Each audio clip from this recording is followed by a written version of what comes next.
The first call came from a number I didn't recognize. I let it go to voicemail. The second buzzed in my pocket 20 seconds later. I ignored that one, too. By the time the seventh call broke through the silence, my chest had tightened. The rhythm of the phone, relentless, urgent, unforgiving, matched the pounding in my throat. I wanted to pick it up. I wanted to answer, but I couldn't make my hand move. I simply stared at the screen and knew without checking the clock who it was. 139 missed calls. Her voice had been the only thing in my mind since the night before, repeating itself until it drowned everything else away. Her words cut through me, not sharp enough to make me react outwardly, but deep enough to burn beneath the surface.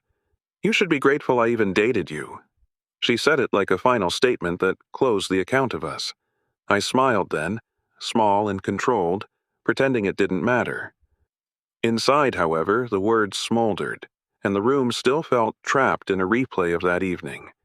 The warmth of the food beneath my fingertips, the lingering taste of a wine I'd chosen for her. It had been her birthday. I'd arranged every detail, the lighting low and flattering, the menu selected to impress. I had imagined the moment a perfect scene for her friends to admire. Instead, she suddenly stood as though pulled upward by an invisible thread and said, "I can't do this anymore." The words came strangely softly, like a voice passing through a veil. Then she added that line about gratitude, and everything changed.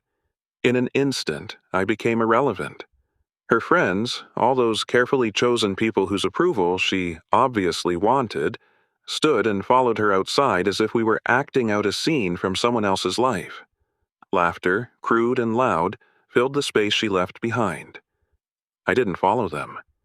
I remained there while the world rearranged itself without me. 15 guests, every one of them polished and indifferent.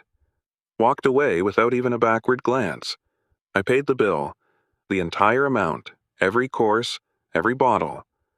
Not because some sudden generosity had moved me, but because it seemed like the only thing left to do. The humiliation hurt. But my first response wasn't anger. It was the quiet, cold curiosity that appears when something familiar suddenly becomes foreign. I needed to know how long this had been planned. Was the humiliation staged? Had she been quietly building a case against me, practicing this departure like a performance, or had I simply been blind to the truth of her life the entire time? I did the only thing that felt like control. I started collecting proof. I wasn't seeking vindication as much as clarity. I checked the messages on her phone, something I'd never thought necessary before. I went through notifications, deleted conversations, and the small private exchanges people leave behind when they believe no one is watching. Beneath those layers was a text from a name I didn't recognize. "Can't wait to see you tonight." It was short, ordinary on the surface, but it struck me like a stone. I read it again and again until its meaning became clear. It wasn't an innocent note. It was evidence that whatever had been happening had existed beyond our relationship. On Sunday morning, I entered the kitchen carrying the thing that would change everything. I held the evidence firmly in my hand. A DNA test result. The paper felt heavier than its actual weight. I made breakfast exactly the way she liked it. Light, scrambled eggs, the kind that folded gently and left no hint of bitterness. I pushed the envelope across the table and watched the color disappear from her face as she opened it. Her fingers shook. The silence between us seemed louder than all the calls that had kept coming. "You knew," she whispered, barely more than a breath. I nodded once, calm and unhurried, as though that single movement closed an entire chapter. Her hands moved nervously over the top of the paper like someone trying to keep a wound from opening wider. She expected panic or pleading, maybe a desperate attempt to repair things.